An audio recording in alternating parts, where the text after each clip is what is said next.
हिंदी महासागरात Indian ocean dipole अर्थात आयओडी सकारात्मक होण्याची शक्यता आहे।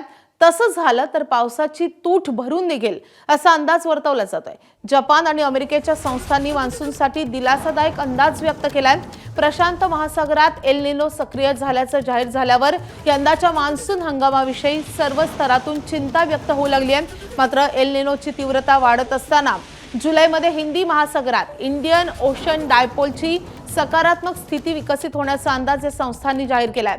आयएमडीने मात्र इंडियन ओशन डायपोल तटस्थ राहण्याचा अंदाज व्यक्त केला होता।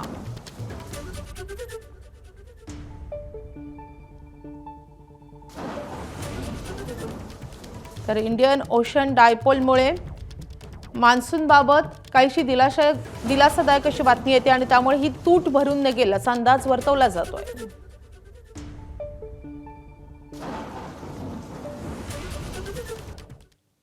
तर हा इंडियन ओशन डायपोल म्हणजे नेमकं काय आपण ग्राफिक्सद्वारे पाहूयात। हिंदी महासागरात पृष्ठभागाच्या तापमानातील चढ उतार दर्शवणारी ही प्रणाली आहे।